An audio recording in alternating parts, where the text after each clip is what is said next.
Tonight on the Northwestern News Report, the NCAA is banning transgender women from competing in women's sports. We have more on students' reactions to the controversial change. Plus, students host a vigil to honor lives lost, marking 3 years since Russia invaded Ukraine. And Evanston residents learn a sweet skill. A workshop teaches locals to tap their own maple syrup.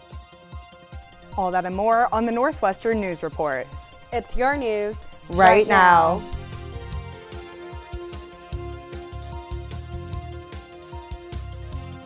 Good evening and welcome to the Northwestern News Report. I'm Alexia Cadota-Browner. And I'm Jasmine Kim. We begin tonight with the change coming to collegiate athletics. President Trump has taken more than 100 executive actions so far, and several have already made their mark on Northwestern's campus. NNN's Allison Miller tells us about an impact to NCAA athletics. Go Ava! With the words "Trans people belong in sports" scrawled on her leg, Ava Earle finished third in the mile run at a recent race. She's a member of Northwestern's cross-country team, but she started advocating for transgender athletes years before when she ran in high school alongside Violet, a transgender woman. Never did it cross my mind that Violet was running cross-country and pretending to be a woman because she wanted to win. After an executive order from the Trump administration last month, schools across the country and organizations like the National Collegiate Athletic Association, or NCAA, are banning transgender women from competing in women's sports. That news isn't sitting well with supporters of the trans community at Northwestern. I do not feel proud to be a competitor under the NCAA in the same way that I did 2 weeks ago. The Trump executive order aims to, quote, protect opportunities for women and girls to compete in safe and fair sports. It's farcical nonsense.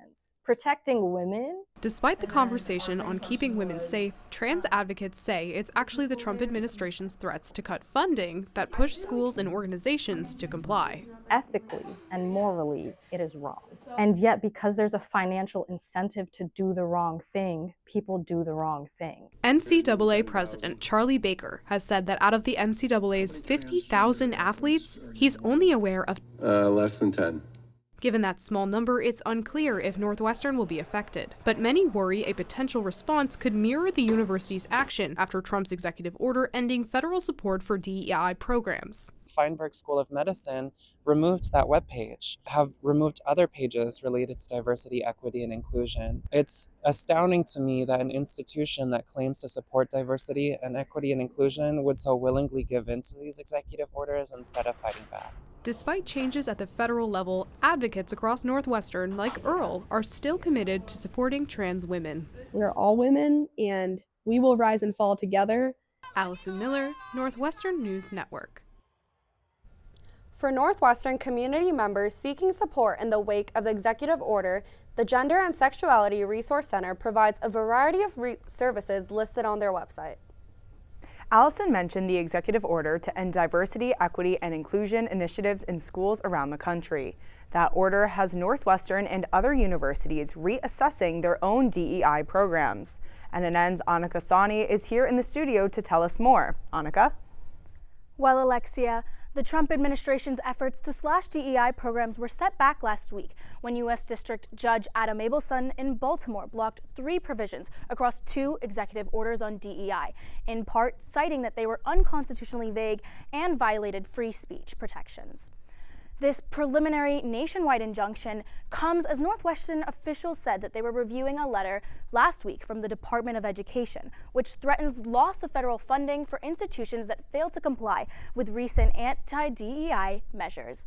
While Northwestern leaders say that they are carefully considering and looking to respond thoughtfully, some schools within Northwestern have already seen shifts. The Feinberg School of Medicine renamed its diversity inclusion webpage earlier this month, now labeled as the Office of Health Equity. And following, the Kellogg School of Management also rolled back school-specific DEI information online. The Diversity, Equity, and Inclusion Pathway of Study is now removed from the list. Pathways function as recommended classes for specific interests and do not replace majors. Yet, the courses under the previous DEI pathway are no longer accessible. Investigation into DEI programs are not impacted by the ruling, and the court did not restrict the Attorney General's power to prepare reports. Primarily, enforcement of DEI program and position removal is challenged by this decision. Judge Abelson's reevaluation of the order may relieve some pressures to existing university DEI initiatives. As we continue to follow the university's response to this order and others from the Trump administration, stay tuned. Back to you, Alexia. Thanks, Annika, for all that information. Northwestern announced new mandatory trainings for students and faculty in an email last week. In addition to the existing sexual assault and discrimination prevention trainings, this year, a new annual module aims to overcome bias against Jews, Muslims, Palestinians, Israelis, and Arabs. This module complies with President Trump's executive order, additional measures to combat anti-Semitism, and arrives in light of the Department of Education's investigations into 5 universities, including Northwestern, over alleged anti-Semitism. In the email, Northwestern stated these trainings are part of their commitment to, quote, maintaining education, work, and living environments in which people are treated with dignity and respect. The trainings are due by April 7th. Yesterday evening, NU Ukraine held their 3rd candlelight vigil to commemorate 3 years of full-scale war in Ukraine. Through speeches from Ukrainian students, music, and a candle lighting ceremony, the event paid tribute to those lost in the war and reaffirmed students' commitment to keeping their memory alive. For NU Ukraine President Yulia Chernova, the event served to bring together those affected by the war and provide them with a space to remember and reflect on their shared experiences. I think a lot of us are trying to find a way to live with this, and being sad sometimes is hard.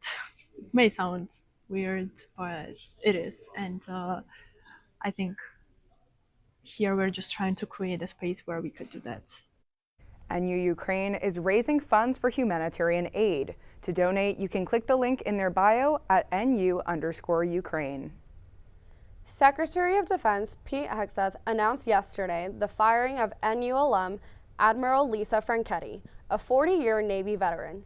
Franchetti began her career as a Navy ROTC candidate right here at Northwestern University, graduating in 1985, just 7 years after women were allowed into the Navy. She rose to become the 33rd Chief of Naval Operations, the first woman to hold the position and the first woman to ever be a permanent member of the Joint Chief of Staffs. Just a few days prior to her firing, Northwestern announced Franchetti would be the recipient of an honorary doctorate in human letters at the 167th commencement this June. A replacement for Franchetti has not yet been named, but her firing comes as the Trump administration is replacing top military officials to, quote, focus our military on its core mission of deterring, fighting, and winning wars. After the break, generative AI enters the classroom. Stay tuned.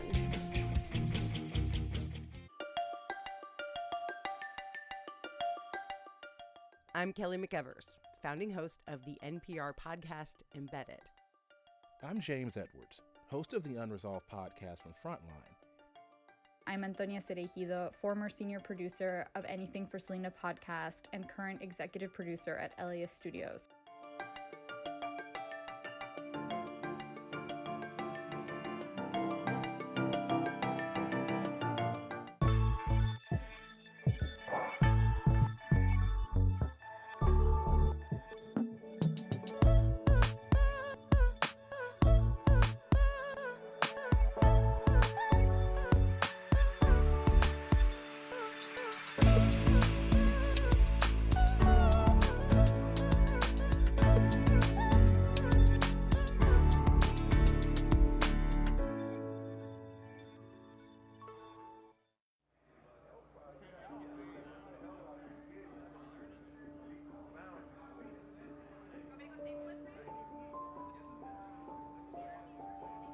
Trying to work my way out of the prison system was the most difficult challenge of my life. It only became tangible once I became a Northwestern student.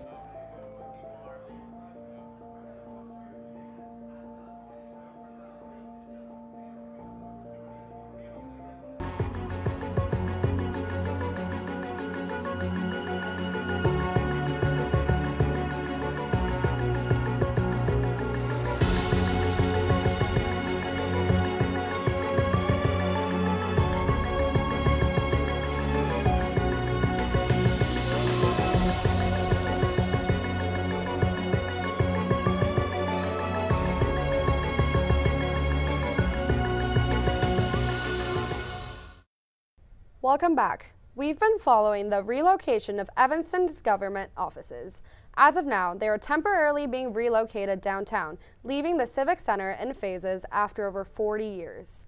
Conversations around potentially renovating the Civic Center for future use took place at last night's City Council meeting with council members, weighing cost estimates of continuing to rent the new downtown space compared to renovating the old Civic Center. Council member opinions remain split with a vote on permanently leaving the Civic Center, scheduled for March 10th. Gen AI, short for Generative Artificial Intelligence, is changing the landscape of education. NNN's Max Rothfeder explores how Northwestern engineers are learning and utilizing this transformative technology. Gen AI is creating a lot of buzz. And when Gen AI hit, it just kind of hit like a thunderbolt. But there is a big misunderstanding about what Gen AI is and what it is not. So I think that's the big confusion in the market, is Gen AI is right now, in my opinion, nowhere close to pure human intelligence. Gen AI can provide a boost to the work that students can accomplish. And so if you're already really good at something, you can use it to make you that little bit better. If you're not as good at something, it's a really good way to learn it. It has also forced professors to adapt. I think what it does is it puts a lot of burden back on me and professors to sort of change how we grade, how we think about things. It has even inspired students like McCormick fourth year Valentin De La Pena to start their own companies. De La Pena created Apply Right, an AI platform that provides feedback on college essays. I want to give them that direction that they need to take the essay that they have and make it into something that is representative of their story, of their potential. But he says the AI doesn't do all the work. The big thing I always stress is we do not write any part of the essay for the students, and that's something we're really intentional about. Back on campus, Northwestern urges students to clearly cite AI use, but does not have an overarching AI policy. Instead, the Office of the Provost says professors can create their own guidelines, which some students say creates confusion. I think having a more consistent policy would just kind of give you a sense of, okay, this is what I can do, this is what I can't do. With students and professors alike trying to find the right balance. It's a tool that people need to know in order to be as effective as they can be, but I still think there should be some guidelines as to what you can and can't do. Generating a new era of AI in engineering education. Max Rothfeder, Northwestern News Network. Thanks for this reporting, Max. In general, be sure to speak with your professors before using generative AI on your assignments. Every first-year McCormick student takes Design Thinking and Communication, or DTC, where students team up to solve real-life problems for local clients. As the quarter winds down, NNN's Taylor Hancock spoke with a group of students finishing up.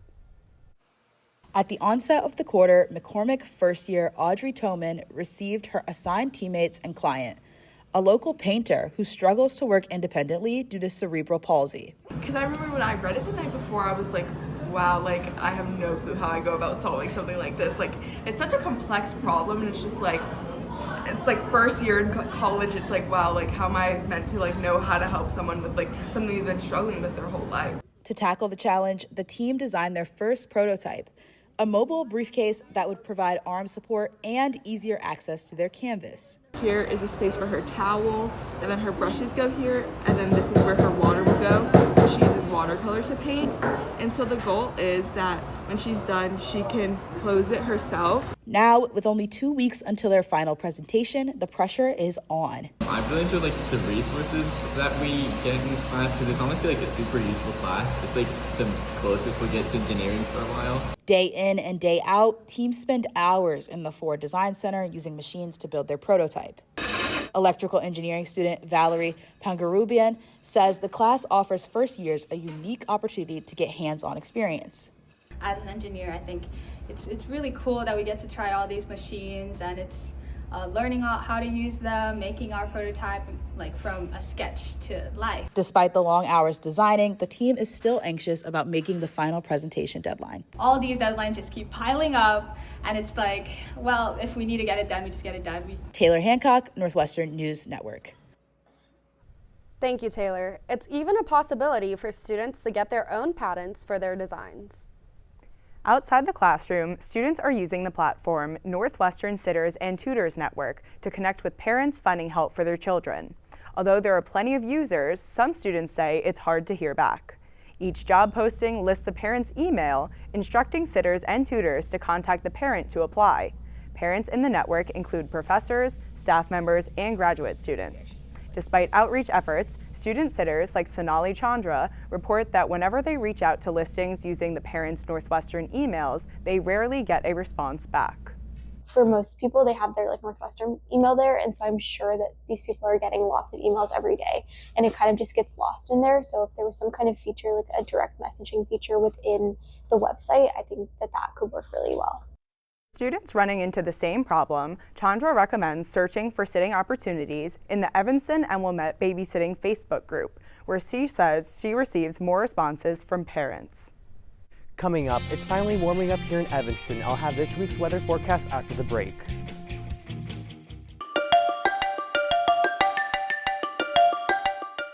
I'm Kelly McEvers, founding host of the NPR podcast Embedded. I'm James Edwards, host of the Unresolved podcast from Frontline. I'm Antonia Cereijido, former senior producer of Anything for Selena podcast and current executive producer at LAist Studios.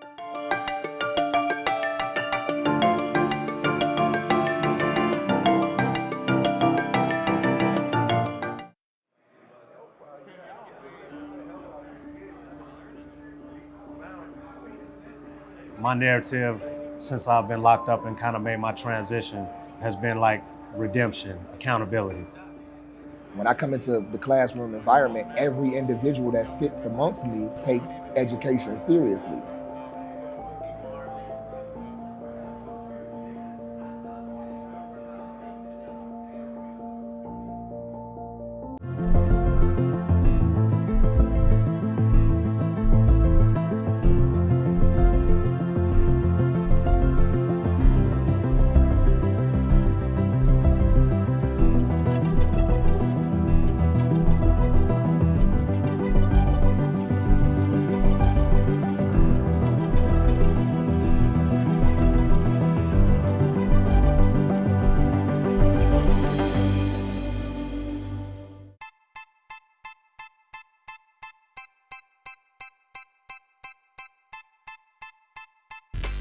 My relationship with Giannis is unique. We're from the same country, we're from the same city. Being a Northwestern alum, I think, has tremendous advantages in the sports industry. To me, that community, it's been with me for 20 plus years.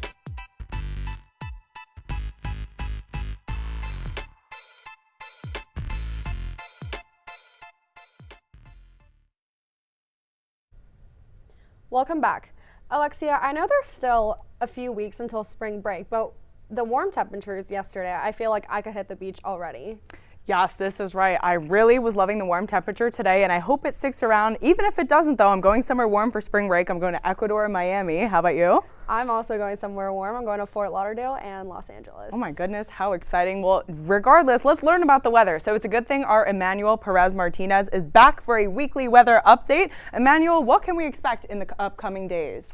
Yeah, we're expecting a warm up these next few days. Looking at our satellite view from this past Saturday, we can see that the frozen landscape across the entire Chicago area and a frozen lake, which is a scene we have not seen this past year. If you remember, we had a warm up over the weekend, which led to advection over the lake.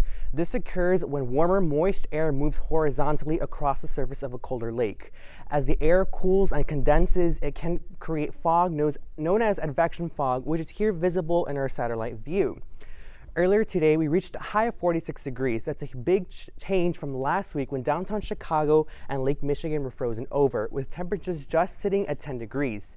Today, it was a completely different story. Comfortable temperatures with sunny skies, no frozen ground visible, nor a frozen lake visible. As we approach meteorological spring, which starts on March 1st, sunny skies and the lack of frozen grounds will become a more common scene.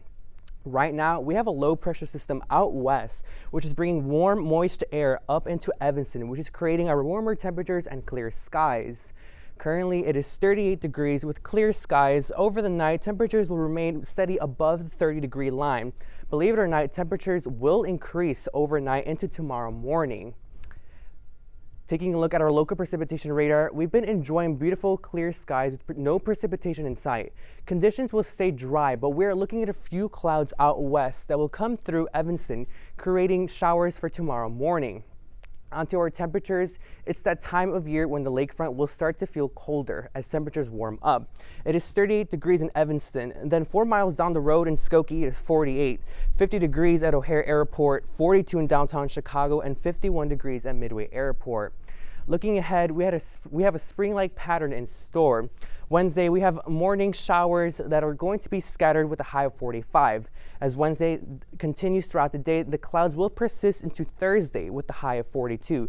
Then on Friday, we have beautiful high temperatures of 51 degrees. Noticing though, our winds will increase towards the evening. That is because we have a low pressure system that will come through that will bring those winds of 60 miles per hour into Saturday morning, with temperatures dropping as a high of 36 is expected. Then on Sunday, we have clear skies with a high of 32. And that is it for your forecast tonight. Back at you at the desk. Thanks, Emmanuel. Looking forward to some warmer days.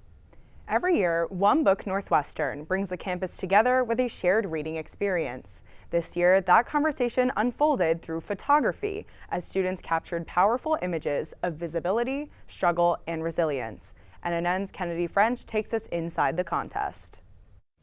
Students at Northwestern may know One Book Northwestern for its annual summer reading selections. One Book is, at its basic level, is the Common Read program for Northwestern University. But Nancy Kniff, One Book's director, says the program does much more than that. But it's a community connector. We focus on the entire student body, both undergrad and graduate, and it's a way to learn as a community. Kniff says One Book has used literature to spark campus-wide conversations about social issues for decades, organizing a photo contest for students. The contest theme was the struggle for visibility, inspired by this year's One Book selection, The Night Watchman by Louise Erdrich. This year's winning image captures the isolation of mental illness. Taken inside an abandoned orphanage, sophomore Ashley Shih says it represents the lack of access to mental health resources and the lingering stigma. I guess I really wanted to portray the, irony of someone who is struggling with mental illnesses, trying to grasp onto hope or grasp onto light, which is something that's so, hopeful, but also very much intangible.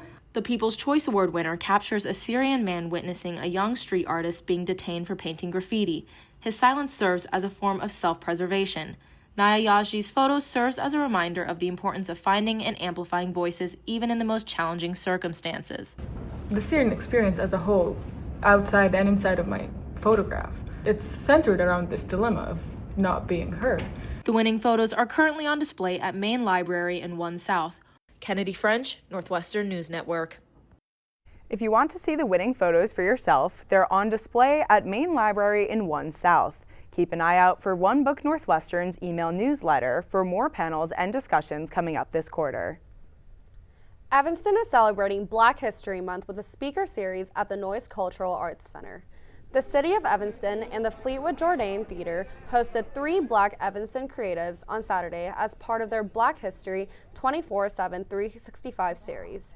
The event featured artist muralist Sholo Beverly, filmmakers Leeli DeMose, and culinary artist restaurateur Nina Wade in a conversation moderated by Laura Spell. It was followed by an afterglow party with refreshments at the second floor art gallery. The artists gave a glimpse into their creative works, life, and inspirations. Has changed in a year. Artists are always wanting to make art, figuring out how to do so under difficult circumstances, under easy circumstances, and so to be able to pick up this conversation now, to me, is really a gift here in Evanston.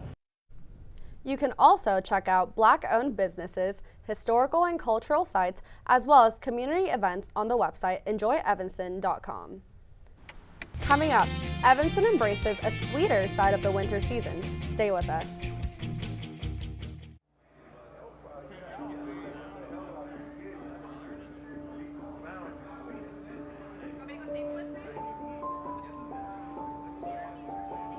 Trying to work my way out of the prison system was the most difficult challenge of my life. It only became tangible once I became a Northwestern student.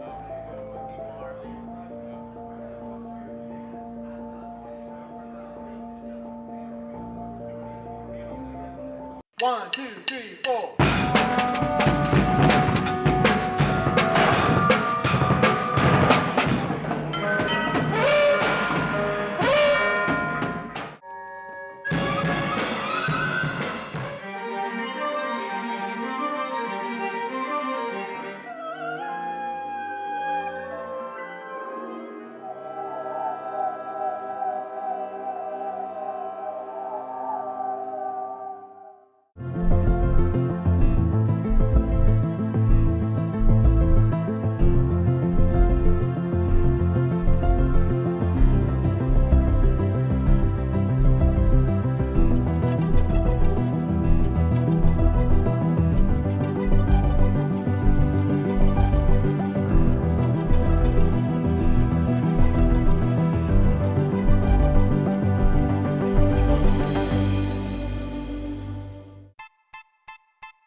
My relationship with Giannis is unique. We're from the same country, we're from the same city.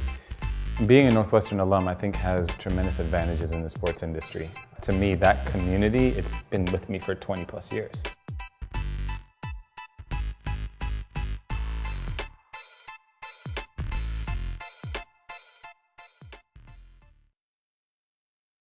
Welcome back. With winter coming to an end, Evanston residents are embracing a sweet tradition, maple syrup season. NNN's Marcella Cano takes us to Lighthouse Beach, where locals got a hands-on lesson in tree tapping. Most people don't think twice about where their maple syrup comes from. The process of boiling down the maple sap is really interesting. I didn't know that it takes so much sap to make such a small bottle of the syrup. From drilling the tree to cooking the sap, Evanston's Maple Syruping 101 workshop teaches every step of the process. Well, I definitely feel like I have a better grasp on how to tap the maple trees, and I have the supplies to do that now. Program instructor Rafael Salinas explained the historical significance of maple syruping in this region. A lot of indigenous people, specifically from the Anishinaabe tribes that were around here, used maple syrup as part of their food source. And then colonizers were able to learn a lot of those practices. And while the process may seem complicated, Salinas says it's surprisingly simple, if done correctly. The biggest mistake has got to be making sure that you're tapping the tree correctly and not damaging it. Organizers say workshops like this help educate the community on responsible tapping techniques. So they are trying to find ways to better preserve these trees and make sure that we have unique species around. With this new skill, participants leave ready to try tree tapping on their own, or at least enjoy their next stack of pancakes a little more. Marcella Cano, Northwestern News Network. Thanks, Marcella. For more events like this, check out the Evanston Ecology Center. Now, Jasmine, ever since I've been to Canada, I've actually really enjoyed maple syrup. I put it on my pancakes, my waffles. What do you like to put maple syrup on? I love putting maple syrup on anything, like any of my brunch items, so also like French toast and pancakes. Yeah, sounds like a really good use. Well, that's all the time we have for our last Northwestern News Report of the quarter. Join us next week for a special Evanston Elections Report and the following Wednesday morning for NNN AM. I'm Alexia Cadota Browner. And I'm Jasmine Kim. Have a good night.